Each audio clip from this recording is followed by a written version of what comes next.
tema kita hari ini dari Matius 6 ayat 19 sampai 24. Matius 6 ayat 19 sampai 24.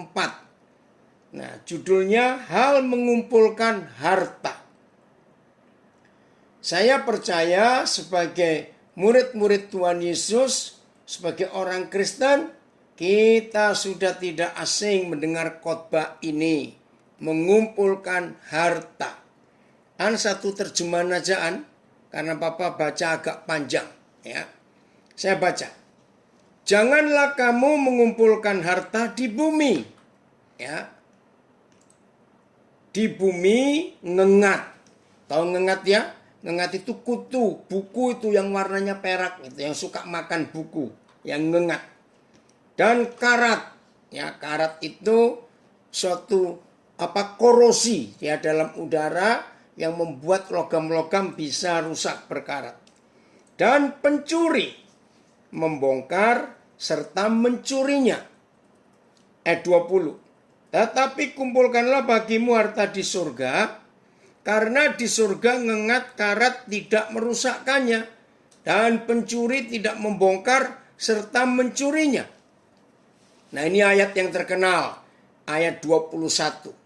Hanya Tuhan Yesus satu-satunya pribadi yang pernah mengatakan kalimat ini. Di dunia ini tidak ada manusia manapun yang pernah mengatakan, ya, karena di mana hartamu berada, di situ juga hatimu berada. Karena di mana ada duitmu, di situ juga ada jiwamu. Di mana ada kekayaanmu, disitulah ada hidupmu.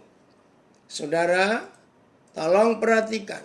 Tidak ada seorang pun manusia lain di dunia selain Tuhan Yesus Kristus yang mengatakan kalimat yang luar biasa ini. Saya ulangi. Sebab di mana ada hartamu, disitulah nyawamu. Sebab di mana ada duitmu, disitulah ada hatimu. Sebab di mana ada kekayaanmu, disitulah hidupmu. Wih, ngeri sekali. Nah, tolong yang belum pernah tahu rahasia ayat ini, siapkan hati, nanti kita belajar. Nah, kunci dari Matius 6 ayat 19 sampai 24, saya ulangi, kunci dari Matius 6 19 sampai 24 itu justru ada di ayat 22. Itu kuncinya.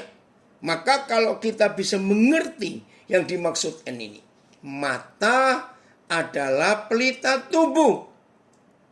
Jika matamu baik, teranglah seluruh tubuhmu.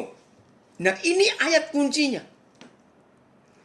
Saudara, tidak ada seorang pun di dunia, termasuk saya, sebelum saya mengerti rahasia Matius 6, 19, 24 ini, saya pun punya sikap hati yang sama seperti semua manusia di dunia.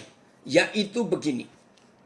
Tiap kali dengar orang bicara khotbah tentang menabur, tentang memberi, tentang harta dan semuanya, maaf saudara, saya tanya dulu kepada saudara kalimat yang sudah umum kita dengar. Pernah dengar kata mata duitan? Nah, saya tidak tahu itu dalam bahasa Belanda itu apa. Dalam bahasa Inggris apa, itu ada dalam bahasa Indonesia. Mata duitan.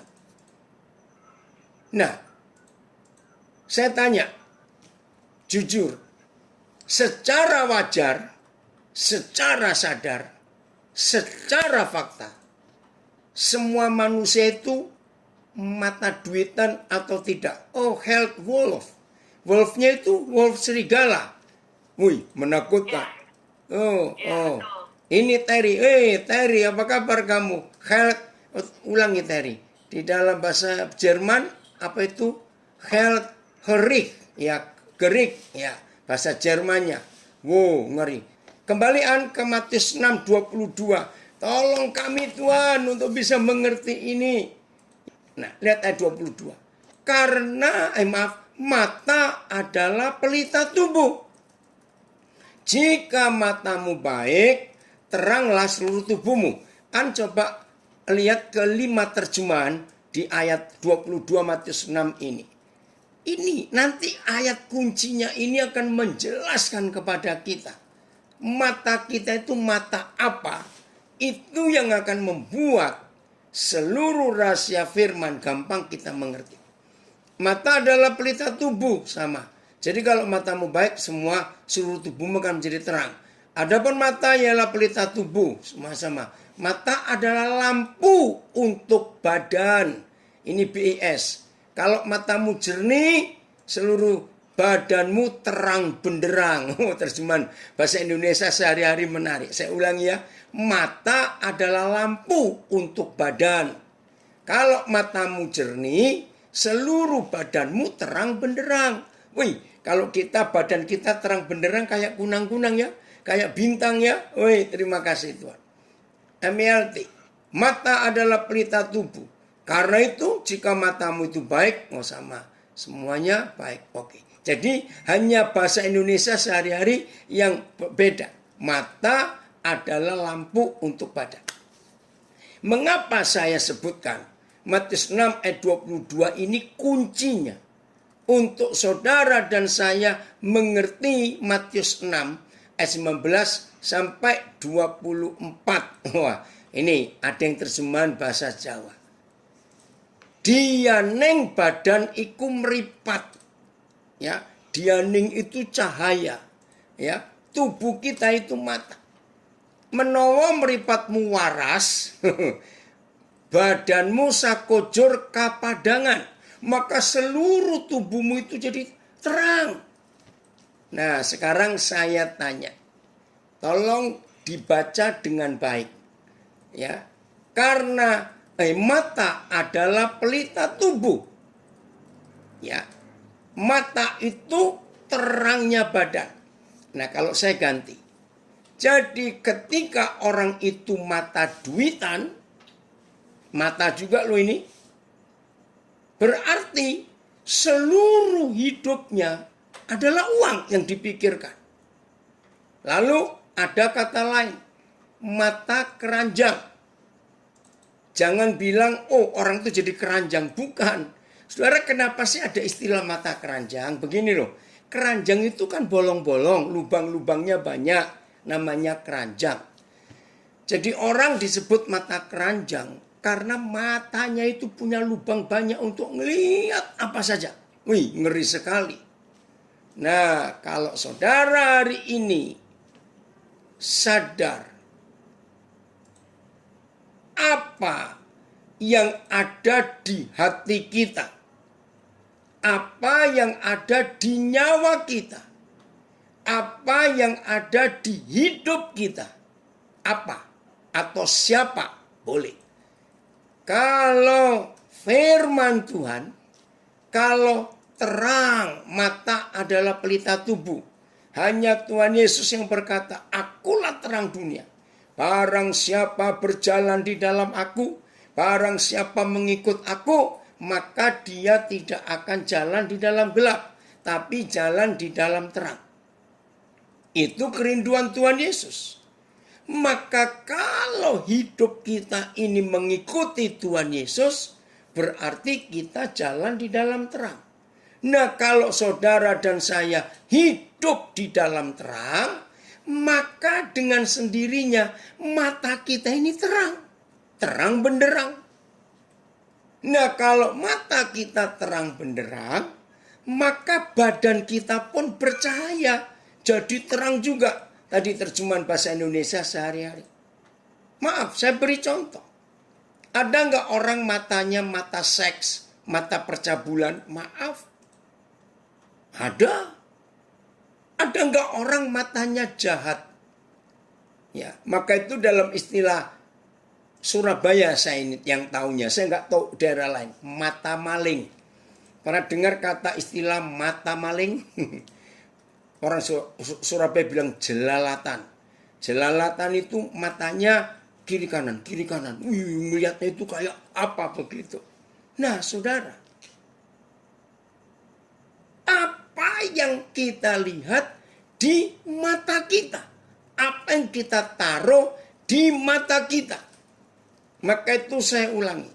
Saudara dan saya tidak akan mengerti tentang hal mengumpulkan harta kalau mata kita tidak terang benderang.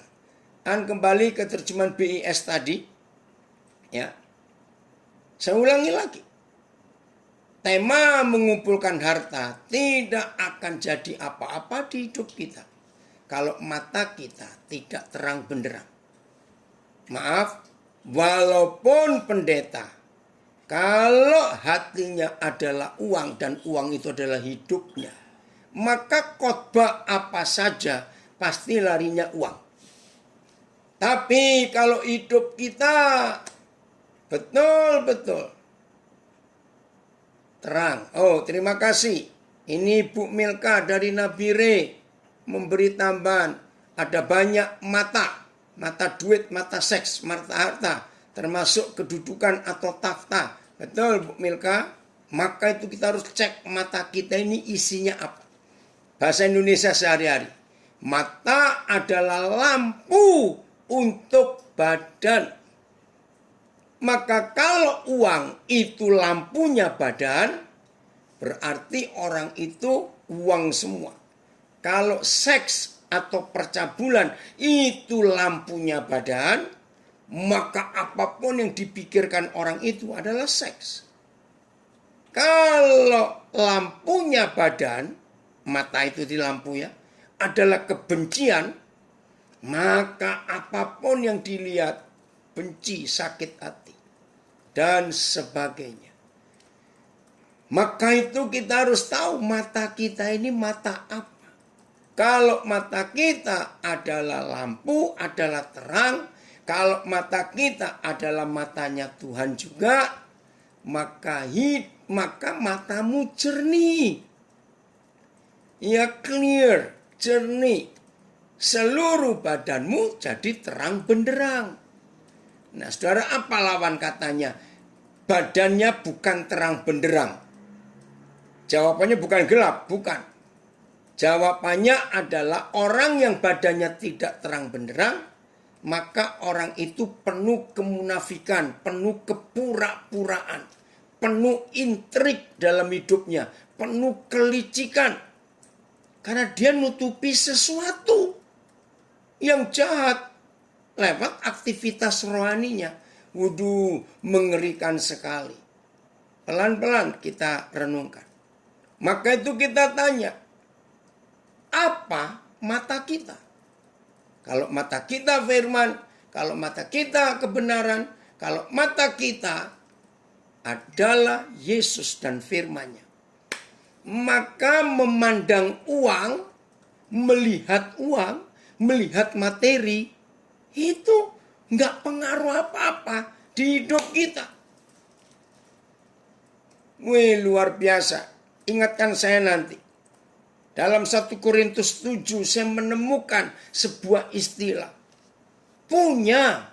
Ini kalau orang itu nggak mata duitan, matanya tetap firman. Punya, tetapi tidak memiliki. Memiliki, tapi tidak pernah merasa untuk dirinya sendiri. Nah, kalau saudara dan saya bisa berkata cukup dalam hidup ini, wah luar biasa. Leandri, senang Papa kamu bisa gabung, udah lama nggak ketemu ini. Ini anak saya yang hebat itu.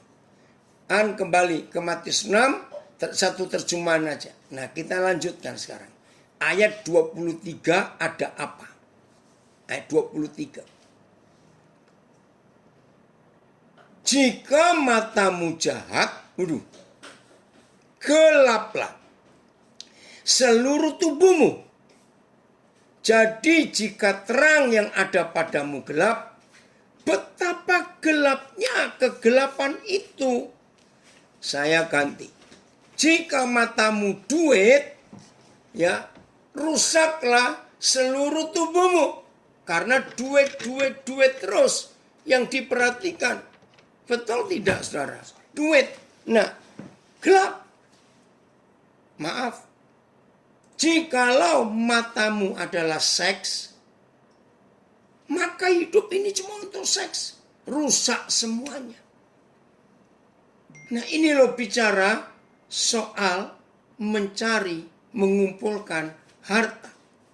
Dan tolong lihat 5 terjemahan ayat 23 ini. Ya. Saya mau lihat BIS-nya bilang apa. Oke, AYT. Akan tetapi, jika matamu jahat, seluruh tubuhmu akan penuh kegelapan.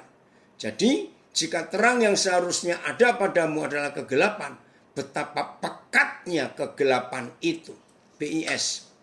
Tetapi kalau matamu kabur, nah pakai terjemahan ini, seluruh badanmu gelap gulita. Jadi kalau lampu di dalam dirimu itu gelap, ngeri. Alangkah pekatnya kegelapan itu. Saudara, ayo hari ini kita rajin-rajin memeriksa. Lagi sekali rajin-rajin memeriksa. Bagaimana lampu, bagaimana cahaya, bagaimana penerang di hidup kita yang letaknya ada di mata kita ini. Jadi menurut Matius 6, 19-24, selama kita memandang uang itu segala-galanya, maka hidup pasti gelap. Tapi kalau kita memandang uang itu bukan segala-galanya, maka terang itu akan nyata di hidup kita. Maka itu, maaf ini yang ikuti Zoom ya, yang di Instagram dan di Facebook nggak bisa lihat. Di Zoom ini background saya, di belakang ini ya adalah foto atau lukisan Ibu Teresa, Mother Teresa dari Kalkuta. Kenapa saya pakai background? Karena inilah wanita yang saya sangat kagum dan hormati. Setelah istri saya tentunya, mama saya sudah meninggal. Kenapa saya ngambil tentang Ibu Teresa atau Mother Teresa? Karena dalam sejarah hidupnya, dia sebagai biarawati Katolik, dia mendirikan ordo, ya, sebuah aliran pelayanan. Ada ordo Karmelit, ya, ada ordo Yesuit, ada banyak ordo. Nah, ordo yang dibangun, ordo yang dibangun oleh Mother Teresa ini adalah ordo cinta kasih. Nah, salah satu prinsip dari ordo cinta kasih ini dan dilahirkan di Kalkuta, saudara, dahsyat. Selama hidup tidak boleh punya uang. Nah, itu ordo cinta kasih. Selama hidup tidak boleh punya uang. Selama hidup hanya boleh punya pakaian 4 lembar. Ya, maka itu pakaian yang biasanya dipakai oleh para biarawati Katolik, ya, beda dengan Mother Teresa. Karena dia ada di India, maka jubah biarawatinya adalah kain sari dari India. Dan bukan cuma 4 lembar sari yang mereka punya, warnanya harus sama seumur hidup. Putih dasarnya dan ada garis biru. Saya lupa 3 garis atau 2 garis. Saudara bisa lihat nanti. Nah, saudara, waktu saya mempelajari hidup Mother Teresa dengan semua timnya, ordo cinta kasih itu, saya kagum sekali. Bagaimana hidup nggak boleh pegang duit, tapi bisa menyelamatkan, memberi makan banyak orang. Aduh, luar biasa. Ya Hendra, kalau nggak jelas, kamu pindah aja ke Facebook atau ke IG. Nah, maka itu saya pakai latar belakang Zoom saya ini Mother Teresa. Dia orang yang luar biasa. Oke, Fani, ya. Terima kasih. Fani pakai tulisan bahasa Belanda, saya belum baca semuanya itu. Nah, jadi saudara, untuk bisa belajar tentang mengumpulkan harta, dimulai dengan motivasi hati yang benar. Ya, kita sih tidak harus menyamai prinsip Ibu Teresa. Tapi kalau bisa, kenapa tidak? Wih, luar biasa, hidupnya jadi berkat. Jadi berkat. Nah, tolong ya, yang belum pernah tahu tentang Ibu Teresa, dari Kalkuta Mother Teresa, harus cari biografinya. Sungguh-sungguh luar biasa. Dia tidak khotbah, dia bukan pendoa, dia bukan worship leader. Mother Teresa bukan pemain musik. Pokoknya urusan pelayanan gereja nggak ada. Karena dia selalu ada di jalan-jalan. Yang dia cari hanya orang-orang sakit, orang-orang miskin, orang-orang kelaparan. Itu jemaatnya. Tapi Tuhan membukakan pintu. Mereka selalu Tuhan kirim untuk orang-orang lain. Ini yang luar biasa, saudara. Dalam hidup, karena mata dari Ordo Cinta Kasih ini bukan ke uang, tapi mata mereka adalah ke jiwa-jiwa. Wih, ini luar biasa. Nggak tahu berapa ribu orang yang sudah ditolong oleh pelayanan Mother Teresa ini. Dan salah satu kalimat yang paling banyak diucapkan oleh orang-orang yang diselamatkan lewat pelayanan Ordo Cinta Kasih ini adalah kalimat ini. Ini serius. Terima kasih dengan Mother Teresa. Aku lahir, karena di India kan kasta, sistem kasta bukan. Aku lahir sebagai orang termiskin dan terbuang di dunia. Tetapi ketika aku meninggal, aku menjadi orang yang terhormat dan mulia.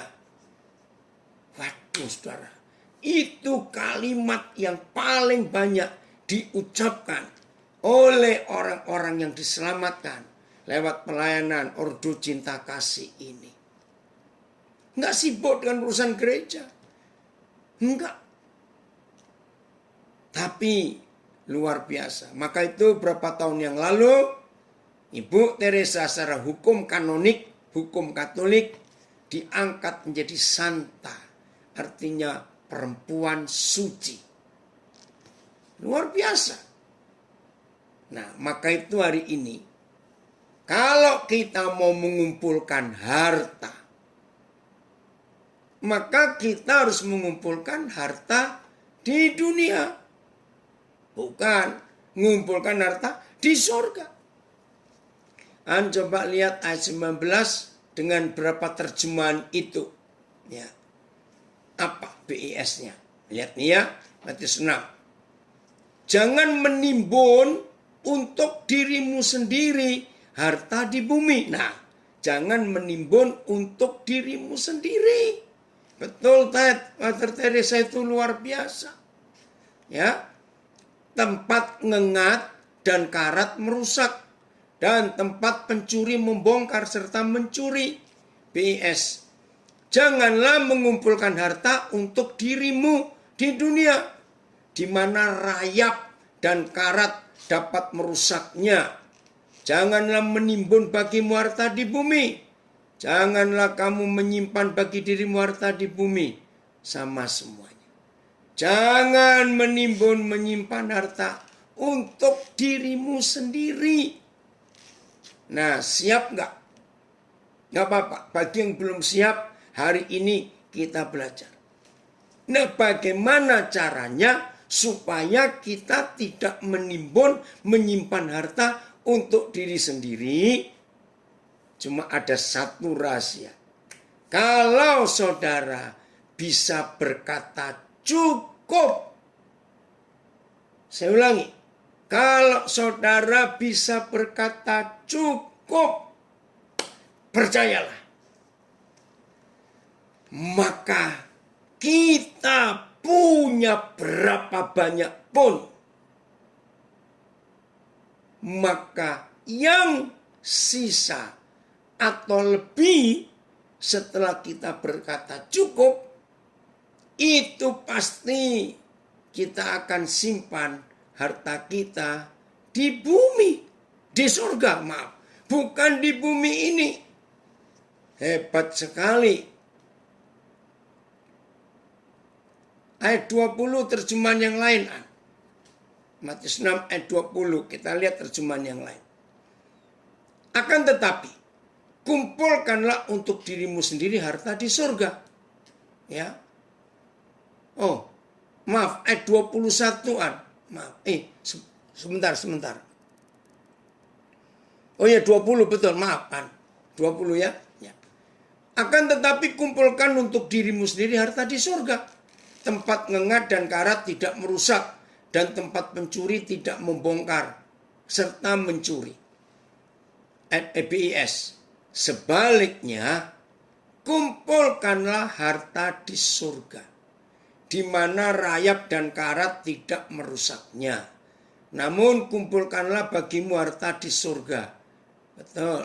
Tetapi simpanlah bagi dirimu harta di surga. Kumpulkanlah harta di surga. Semuanya sama. Nah, pertanyaannya, lalu kalau nyimpen harta di surga, dikirimnya lewat bank mana? Nah, pasti tanya begitu bukan? Saudara, sekarang saya pakai istilah ini. Mengumpulkan harta di dalam bahasa modernnya, di dalam bahasa bisnis, itu investasi. Saya ulangi, menyimpan harta, ya, mengumpulkan harta di dalam bahasa modern, dalam bahasa bisnis, artinya investasi. Itu dia. Nah, kalau investasi artinya menanam sesuatu. Lalu di mana ngirim banknya? Oke, masih Matius juga. Matius 13 ayat 44. Inilah cara transfer ke bank di surga, supaya harta yang kita punya itu aman. Ya, Matius 13 jadi investor surga, betul. Ya, berapa terjemahannya? 44. Matius 13 ayat 44. Hal kerajaan surga itu, ya, seumpama harta yang terpendam di ladang, yang ditemukan orang, lalu dipendamkannya lagi. Oleh sebab sukacitanya, pergilah ia menjual seluruh miliknya, lalu membeli ladang itu. Nah, ini investasi.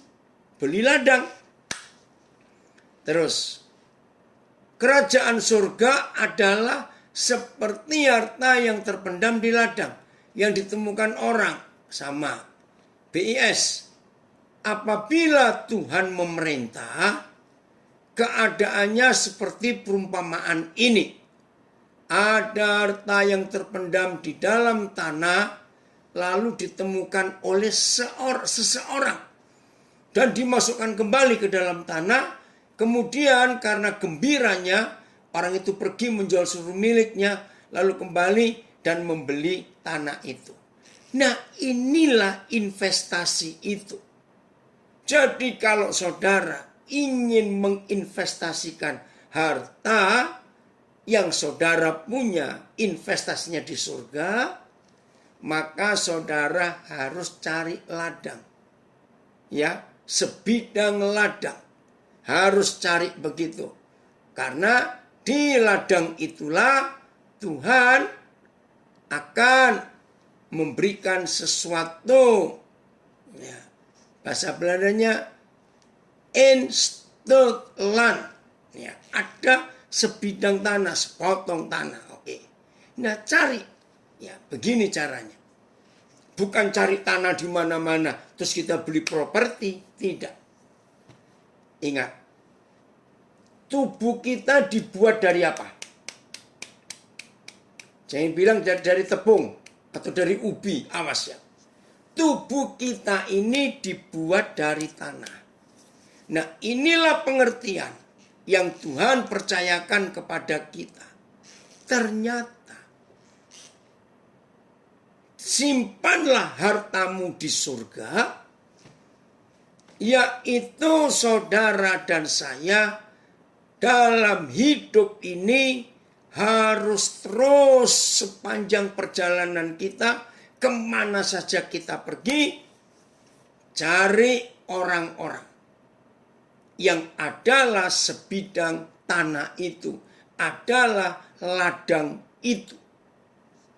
Nah, begitu saudara dan saya menemukan ladang itu, lihat, di dalam hidup setiap ladang itu ada harta yang terpendam. Luar biasa. Nah, apa itu harta terpendam? Skill, kemampuan, talenta, ya, sebuah keahlian dalam hidup orang-orang itu. Ternyata saudara, tidak ada seorang pun manusia di dunia ini yang dilahirkan tanpa skill, tanpa keahlian. Tidak ada. Saya ulangi lagi. Setiap manusia yang dilahirkan ke dunia, maaf, secacat apa orang itu, secacat apa, punya keahlian. Saya punya hobi. Hobi apa? Di Facebook itu ada akun ya khusus namanya Born Different, lahir berbeda. Nah, hari ini masuk ya film tentang 2 anak laki di India, lahirnya kembar siam. Badan 2, ya, kepalanya 2, tapi tangan dan kakinya itu cuma 4. Jadi 2 tangan, 2 kaki. Tapi badannya 2, kepalanya 2. Nah, yang film hari ini dimasukkan di Born Different itu, saya sampai ngeri. Jadi 2 anak ini dibuatkan motor, sepeda motor khusus dengan roda 3 atau 4, tadi saya nggak lihat. Nah, jadi yang badan yang atas bisa ngelihat ke depan, itu yang memberi komando. Lalu kembarannya yang dempet itu yang pegang setir motor. Bayangkan saudara, nggak bisa bayangkan bukan? Cari nanti di Facebook. Waktu saya ngikutin dia, maka mereka 2 ini bisa lari gesit saudara, bisa main bola, bisa nendang. Saya mikir hebat juga ini. Dan tidak ada wajah sedih. Saya ngelihat film itu tadi, sampai saya itu, ini rasanya kok sakit semua badan ini. Bayangkan. Jadi bentuknya 2 badan ini hadap-hadapan. Bukan dempet begini, hadap-hadapan. Maka itu kalau yang satu nyetir, lihat ke depan nyetir, yang badan kembar ini nonton di Facebook, Ted, Born Different. Coba nanti kalau saya masih ada, saya akan share di grup. Jadi sambil pegang setir, tangannya kebalik gini, dia nggak lihat. Karena badan yang bawah ini ada di bawah. Aduh, saya nggak bisa bayangkan. Wow, luar biasa. Oh, sudah di-delete. Oke, nanti coba ya. Maka itu saudara, Tuhan itu luar biasa. Secacat-cacatnya orang, Oh, masih punya. Oke, kalau Agatha punya, coba sampai buat di grup. Nah, oh, Ted ada di grup Korak katanya, Ted. Saudara, luar biasa. Maka itu enggak ada orang bodoh di dunia. Enggak ada orang miskin, maafkan saya. Kalau saya berkata ini, tidak bermaksud untuk menyinggung. Yang ada adalah orang malas. Dan belum bertemu dengan satu pribadi yang bisa membeli dalam tanda kutip ladang itu. Saudara, tanggal 30 Sabtu yang lalu, persis seminggu hari ini, saya memberkati pernikahan di Ciawi, daerah Bogor. Nah, pulang dari situ selesai. Nah, saya nggak bisa ikut makan, ya karena saya ada Zoom ngajar lagi. Maka saya cari makan tempat lain. Masih ingatnya berapa hari lalu saya saksi. Nah, hari ini pelayan di warung itu sudah mendaftar kuliah di Bogor. Dia mengambil jurusan akuntansi. Ayah ibunya tadi berterima kasih kepada saya. Untung anak kami ketemu bapak. Kalau enggak, anak itu enggak bisa kuliah. Dia lulus SMA 2019 yang lalu. Tapi keluarganya maaf, sangat tidak mampu. Nah saudara, hari ini waktu dia daftar di Universitas Juanda atau apa saya maaf lupa. Saudara, dia senang sekali. Karena dari dulu dia itu memang senang ngitung-ngitung akuntansi itu. Nah, maka itu saudara, temukan sebidang tanah entah di mana dan bagaimana. Temukan itu. Beli dalam tanda kutipnya. Bongkar keahlian yang tersembunyi di dalam tanah hidupnya yang orang tidak tahu. Saudara, saya menemukan rahasia Matius 13 ayat 44 itu tahun 70-an akhir awal 80-an. Nah, begitu Roh Kudus memberi saya pengertian itu, maka hobi saya, ya, dengar, hobi saya itu cuma salah satu yang paling banyak saya lakukan. Keliling kemanapun juga. Kalau Tuhan menunjukkan ada sebidang tanah yang harus ditolong, dibongkar, ya, apa isinya, skillnya itu apa, maka saya akan berjuang. Maka itu hobi saya salah satunya adalah menyekolahkan orang. Dengan membuat orang itu bisa kuliah, maka skillnya akan muncul. Ditemukan orang di ladang itu.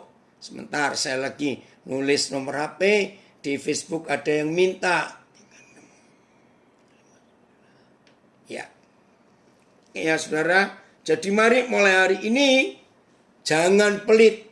Itulah investasi yang luar biasa untuk hidup ini.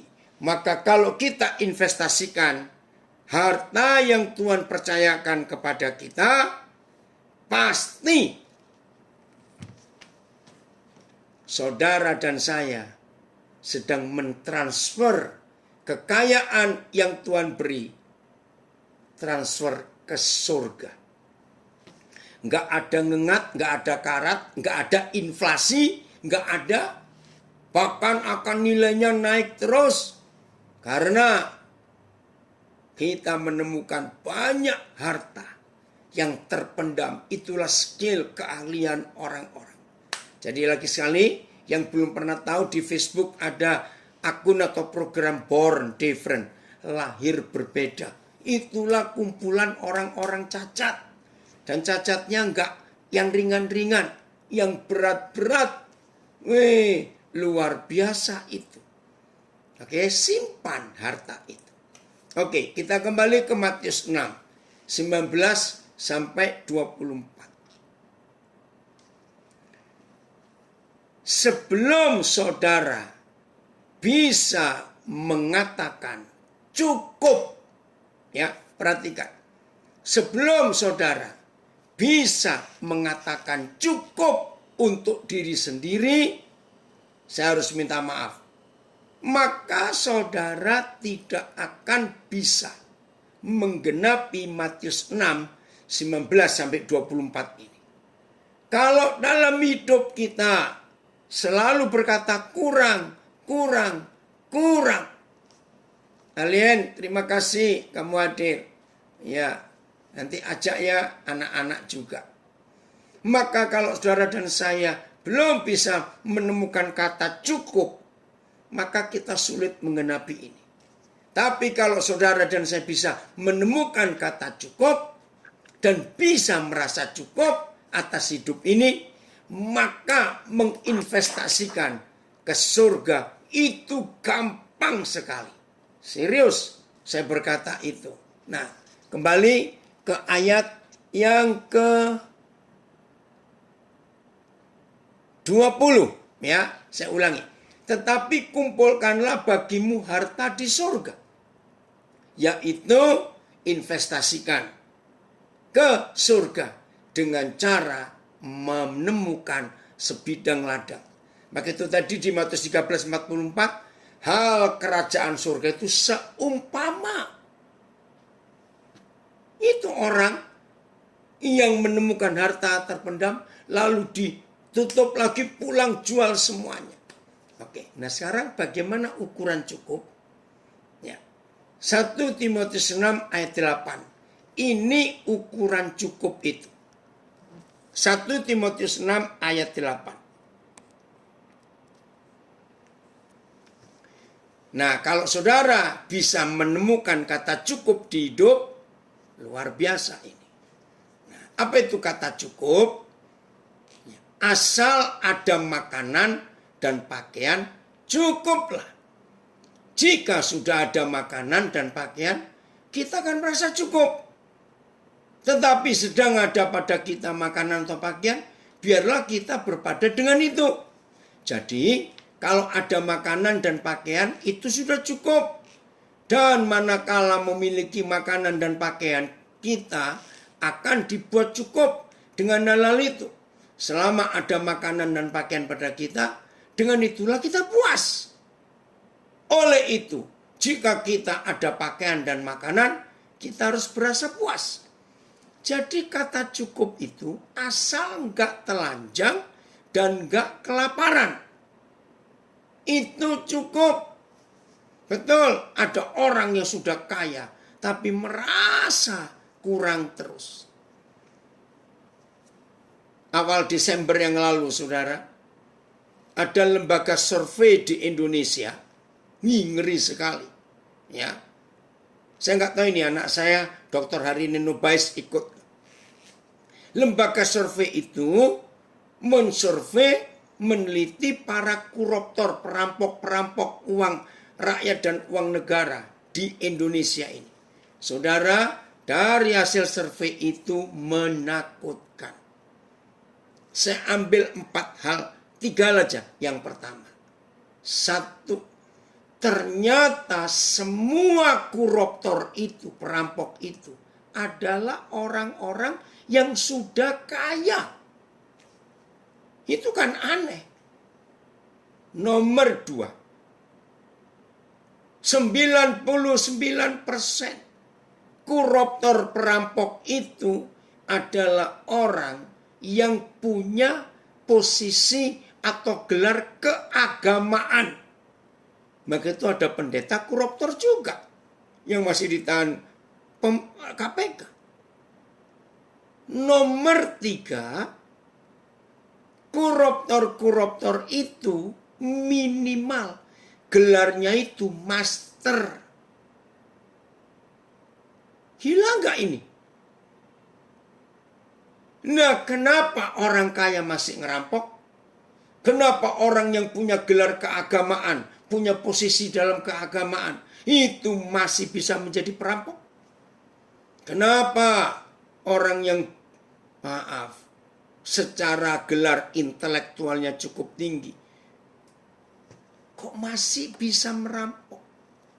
Jawabannya karena tidak pernah bisa menemukan rasa cukup di hidupnya.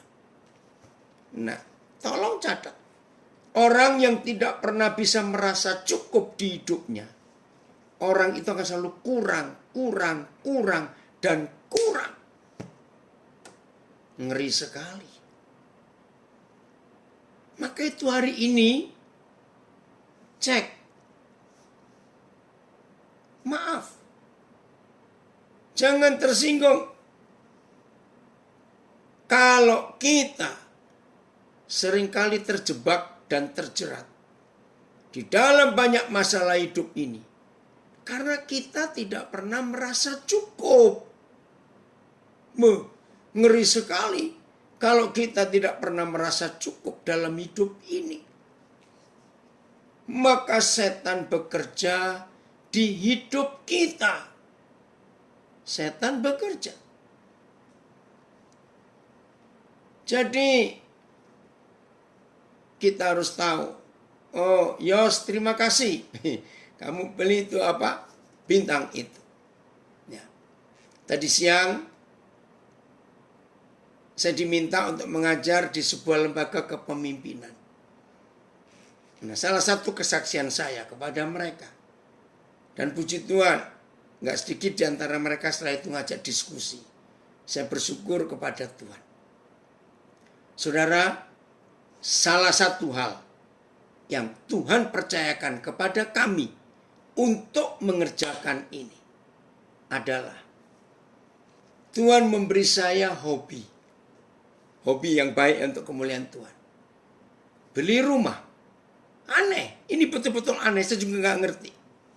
Bukan untuk saya. Bukan. Untuk menampung orang-orang yang tertolak, yang terbuang dari rumah. Untuk menampung mereka yang lulus dari universitas, lembaga pemasyarakatan, yang nggak punya tempat. Ini yang kita harus miliki dalam hidup. Nah, itu salah satu bentuk saya menyimpan harta yang Tuhan percayakan kepada saya di sorga. Puji Tuhan untuk itu semuanya. Tuhan menolong dari tangan kami berapa ratus orang yang bisa kuliah dan seterusnya. Itu investasi.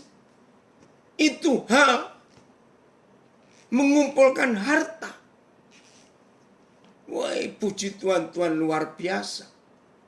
Dan semua orang tahu. Tidak ada, banyak orang yang tahu, tidak ada satupun rumah yang Tuhan sudah percayakan. Itu saya kontrakkan atau saya sewakan, tidak. Saya selalu minta pimpinan Roh Kudus. Bagaimana ini, bagaimana itu. Hanya Roh Kudus yang bisa mengatur saya. Biar Tuhan yang menetapkan itu. Saya ngikuti. Biarlah kesaksian ini membuat setiap kita menyadari. 1 Korintus 7. Biarlah ini menjadi konsep dalam kehidupan kita. Supaya kita hidup berkata cukup dan kita jadi berkat. 1 Korintus 7 mulai ayat 29. 1 Korintus 7 mulai ayat 29. Biar ini menjadi motivasi dalam hidup kita. Saudara-saudara, satu terjemahan aja karena agak panjang pembacaannya. Maaf. 1 Korintus 7 mulai 29. Saudara-saudara, inilah yang kumaksudkan. Yaitu waktu telah singkat. Maaf. Waktu telah singkat. Jangan cuma diartikan. Ya, lagi sekali jangan cuma diartikan. Oh, Yesus mau datang. Tidak. Waktu telah singkat itu karena usia kita. Oh, ada yang sharing, saya nggak kenal. Terima kasih suami saya ikut menikmati hobi Pak Daniel ketika kuliah di Surabaya karena tidak punya tempat tinggal. Oh, jadi siapa ini? Maaf, saya lupa. Oh, jadi suami ibu pernah ada di rumah saya. Oke, puji Tuhan kalau begitu. Iya, itu deposito untuk kerajaan surga. Jadi waktu telah singkat itu karena umur kita. Ini yang luar biasa. Oke. Karena itu dalam waktu yang masih sisa ini, apalagi kalau firman berkata umur kita 70 tahun. Kalau kuat 80 tahun. Waduh. Jadi bagaimana waktu singkat ini? Perhatikan. Saya ulangi, saudara-saudara, inilah yang kumaksudkan, yaitu waktu telah singkat. Karena itu dalam waktu yang masih sisa ini aneh. Orang-orang yang beristri harus berlaku seolah-olah mereka tidak beristri. Apa maksudnya? Nah, dari awal tadi kita sudah belajar betapa hebatnya Tuhan ini untuk para suami, untuk para pria. Saudara, saya mau uraikan kalimat ini karena unik. Waktu yang sisa, hidup yang masih sisa ini khusus untuk orang-orang yang beristri, yaitu suami. Berlakulah seolah-olah tidak beristri. Nah, ini masalah seks. Mengapa Tuhan? Nah, jangan tanya saya pun nggak tahu. Ini kedaulatan Tuhan. Mengapa Tuhan menciptakan wanita dan pria, naluri seksnya itu beda? Bagi seorang istri, bagi seorang perempuan, itu menopause, tahu kata menopause ya? Saya pakai istilah muda. Kering, itu kira-kira setelah umur 50 tahun ke atas. Nah, apalagi di zaman sekarang. Karena makanan-makanan banyak pakai bahan-bahan pengawet. Ternyata tidak sedikit wanita menopausnya itu lebih cepat daripada generasi 20 tahun yang lalu. Nah, ketika seorang istri sudah kering, menopause, sudah berhenti masa haid, tapi bagi suami, laki-laki, maaf, itu masih panjang kekuatan seksnya. Maaf saya ngomong ini. Nah, dengar para suami. Tadi kita sudah belajar di awal, mata keranjang atau mata percabulan. Nah, para suami dengar. Kalau istri kita sudah sampai di masa menopause, dalam nama Yesus, biarlah para suami jangan sibuk tentang seks. Konsentrasikan hidup ini hanya terus menabur harta, menabung di surga. Jangan sibuk masalah seks. Dan hari-hari ini ngeri. Pak, tidak sedikit suami istri yang usianya sudah 60-an. Maaf. Maka itu ada istilah puber kedua. Jangan terjadi untuk kita. Milik Tuhan ini. Lebih baik konsentrasikan. Nah, masa puber laki-laki sampai 70-an. 70 tahun. Ada yang komen di Facebook. Saudara, maka itu jaga. Jelas ya? Jangan sibuk masalah seks. Waktunya sudah singkat. Ayo kita sibuk konsentrasi. Bagaimana kita menyenangkan hati Tuhan. Kita melakukan yang terbaik. Kita investasikan berkat Tuhan yang kita terima untuk kerajaan surga. Ayat 30. Dan orang-orang yang menangis seolah-olah tidak menangis. Belum lama, teman baik saya, saudara. Maaf, kalau Pak Theo ikut mendengar ini. Istrinya itu pelayanannya luar biasa. Istrinya itu dipanggil mama oleh sekian ratus anak muda dalam pelayanan. Hanya berapa hari positif COVID. Keluarga nggak nyangka akan secepat itu Tuhan panggil. Meninggal. Aduh. Semua yang kenal itu syok dan tidak percaya. Aduh saudara. Yang nangisin banyak. Nah saya kuatkan suaminya. 2 tahun lalu suaminya ini kena bire mengunjungi kami. Ini ayat yang saya pakai. Orang-orang yang menangis seolah-olah tidak menangis. Ayo. Banyak kesedihan, banyak masalah di hari-hari ini. Ayo kita tetap maju. Stop menangis walaupun sedih. Yang berikut. Dan orang-orang yang bergembira. Ngalami kegembiraan. Mungkin dapat hadiah, dapat bonus, dapat apa. Wah, bergembira. Tapi ini firman Tuhan. Seolah-olah tidak bergembira. Jadi yang sedih, jangan kelewatan sedih. Yang kesenangan gembira, jangan kelewatan gembira. Jangan. Yang berikut. Dan orang-orang yang membeli seolah-olah tidak memiliki apa yang mereka beli. Maaf, saya bisa beli rumah. Tapi saya nggak pernah merasa memiliki itu rumah saya, tidak. Maka itu hidup saya ringan sekali. Nggak ada yang perlu saya takutkan untuk saya kehilangan apa-apa. Nah ini yang saya katakan. Bisa membeli, tapi tidak merasa memiliki. Yang berikut. Oh maaf. Dan orang-orang yang membeli seolah-olah tidak memiliki apa yang mereka beli. Maka itu saya punya istilah. Punya, tapi tidak memiliki. Nah terus milik siapa? Milik Tuhan. Dan milik orang yang membutuhkan. Silakan.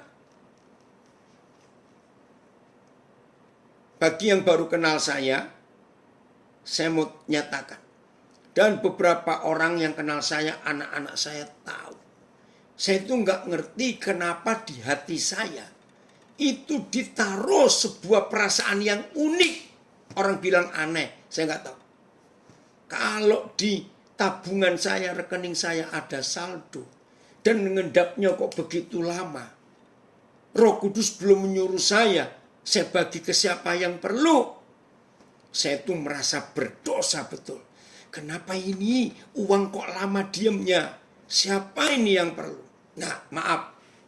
Kalau saudara minta dan Roh Kudus tidak menyuruh saya bagi. Mintalah sampai nangis. Tetap saya nggak akan memberi. Maaf, saya cuma cerita ini. Aneh. Saudara, itu luar biasa. Maka itu bagi orang-orang yang baru kenal saya, lalu saya berani menyerahkan ATM saya. Ya kalau kami jalan atau diajak makan, terus tiba-tiba tolong cek ke ATM. Ya, terus saudara, orang-orang itu heran. Dia bilang, Pak Daniel, kok berani? Ya, menyerahkan itu. Saya cuma bilang begini.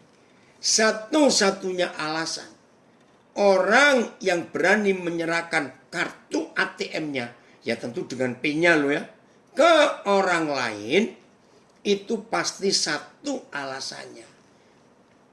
Sering nggak ada saldonya. Atau amin. Karena kalau orang saldonya banyak, takut nyerahkan ATM-nya, maaf. Kartu ATM-nya. Saudara, maka itu betul hati saya itu nggak lengket kepada harta. Luar biasa Tuhan. Nah ayat 31. Lihat ini. Saya ini kalau baca ayat ini lucu. Coba langsung ke 5 terjemahan ayat ini. Pendeknya. Nah, Paulus kehabisan kata-kata. Pendeknya 1 Korintus 7:31. Orang-orang yang mempergunakan harta, barang-barang duniawi seolah-olah sama sekali tidak mempergunakannya. Sebab dunia seperti yang kita kenal sekarang akan berlalu. Dan mereka yang menggunakan hal-hal dunia ini seolah-olah tidak menggunakannya. Sebab keadaan dunia ini sedang lenyap. BIS. Dan orang yang berkecimpung dalam hal-hal dunia hendaklah hidup seolah-olah ia tidak disibuki oleh hal-hal itu. Sebab tidak lama lagi dunia ini dalam keadaannya yang sekarang akan lenyap. Dan mereka yang memakai barang-barang dunia ini seperti tidak memakainya sama sekali. Karena pola dunia ini sedang berlalu. Dan orang yang memakai barang-barang yang ada di dunia ini seolah-olah tidak memakainya. Oh, semua sama. Nah, saya suka membaca tulisan Paulus. Pendeknya habis sudah. Nggak ada lagi. Siapa yang mempergunakan barang-barang duniawi? Ya, saya akan baca yang ditulis Aan. Ya, maaf. Aduh, ini bagaimana ya? Kita hidup dalam suatu masa di mana semua hal duniawi dengan segera akan berakhir. Oleh karena alasan ini, maka kehidupan di dunia hendaknya jangan menjadi perhatian utama kita. Sebaliknya kita harus mengarahkan perhatian yang utama kepada rumah surgawi kita. Amin. Pendeknya. Jelas? Mau berubah mulai hari ini? Bagaimana kita menyimpan harta, menginvestasikan. Ayat terakhir. Kembali ke Matius 6 ayat 24. Dan langsung berapa terjemahan. Orang lain malah gila kaya. Ya, ada kata itu. Ya. Orang lain, kenapa cek? Papa akan baca ini tulisan. Orang lain mah gila kaya. Tapi Dedi gila miskin. Haleluya. Oke ya. Matius 6, 24 ayat terakhir. Tak seorang pun dapat mengabdi kepada dua tuan. Karena jika demikian, ia akan membenci yang seorang dan mengasihi yang lain. Atau ia akan setia kepada yang seorang dan tidak mengindahkan yang lain. Kamu tidak dapat mengabdi kepada Tuhan dan kepada Mamon. Sebelum saya baca terjemahan yang lain, saya kaget. Ternyata hanya Tuhan Yesus. Saya baca lagi. Ternyata hanya Tuhan Yesus, satu-satunya pribadi di seluruh dunia ini yang memberitahukan bahwa uang itu pribadi, person, bukan benda. Uang itu bukan barang, tapi pribadi. Buktinya apa? Karena Tuhan Yesus berkata, engkau tidak bisa mengabdi kepada dua tuan, master pribadi. Karena jika demikian, ia akan membenci yang seorang. Siapa seorang? Ya uang atau Tuhan. Seorang. Itu katanya. AYT. Tidak ada orang yang dapat melayani dua tuan, karena ia akan membenci tuan yang satu dan mengasihi tuan yang lain. Sama kata tuan. Jadi pribadi. BIS. Tidak seorang pun dapat bekerja untuk dua majikan. Lah majikan itu kan person, orang. Ya. Sebab ia akan lebih mengasihi yang satu daripada mengasihi majikan yang lain. Atau ia akan lebih setia kepada majikan yang satu daripada yang lain. Begitulah juga dengan kalian. Kalian tidak dapat bekerja untuk Tuhan dan untuk harta benda juga. Oke? MLT. Tidak seorang pun sanggup mengabdi kepada dua tuan. Sama. Saudara, hari ini dengan tema hal menyimpan harta. Saya ingin mengumpulkan harta. Saya ingin saudara dan saya mulai hari ini betul-betul memutuskan. Tuhan kita hanya satu. Yesus atau uang atau harta. Nggak bisa dua-dua. Tidak bisa dua-dua. Maka itu kalau ada di antara kita masih menuhankan uang, itu tuan saudara, maaf saya berkata, selamat berpisah di sini. Saya ulangi. Kalau masih ada hamba Tuhan, pendeta, pelayan gereja, pendoa, pemusik, pemuji Tuhan, aktivis gereja, orang itu tidak bisa melepaskan tuannya yang adalah uang. Nggak bisa dua-dua. Maaf saya berkata, selamat berpisah di sini. Pasti kita nggak akan bisa ketemu di surga. Maaf, jangan tersinggung kalimat saya ini. Karena memang begitu yang Tuhan maksud. Kita nggak bisa mengabdi pada dua Tuhan. Nggak bisa. Tuhan berkati saya uang banyak. Berkati. Tapi uang bukan segala-galanya buat saya. Roh Kudus menolong kami suami istri untuk bisa berkata cukup. Cukup. Asal ada makanan, pakaian, cukup.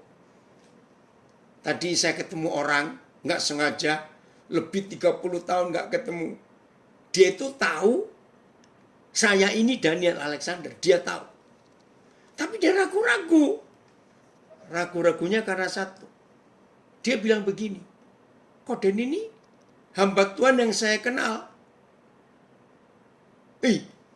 Yang dari dulu bentuk tubuhnya, berat badannya begitu aja. Saya tertawa. Saya cuma bilang, apa saya nggak rakus. Saya bilang begitu. Saudara, langganan penjahit saya itu sudah lebih 30 tahun. Orang Cirebon. Ya. Nah, saya nggak pernah ketemu dia lagi. Sampai sekarang ini cuma sekali itu ketemu. Tapi saya kalau punya bahan, saya kirim ke sana. Nah, berapa kali dia bilang, Pak Daniel, apa betul ukuran Pak Daniel nggak pernah berubah? Ini sudah 30 tahun lebih loh. Enggak, saya bilang begitu. Tetap sama badan saya. Jadi saya kirimkan bahan, celana maupun baju, ya sudah tinggal dia jahit. Nah, maaf ya saudara. Jangan tersinggung ya, jangan tersinggung. Saya cuma ngomong, aduh Tuhan tolong. Yang merasa badan besar jangan tersinggung. Maaf, sungguh loh ya saya nggak ngomongin itu. Cuma saya ingin berkata kepada saudara. Belajarlah bisa berkata cukup dalam hidup ini. Aduh, hidup ini bahagia sekali. Puji Tuhan kalau semua kita bisa menginvestasikan harta yang Tuhan berikan di surga. Amin. Tuhan Yesus memberkati kita semua. Ayo kita menjadi pelaku firman dalam hidup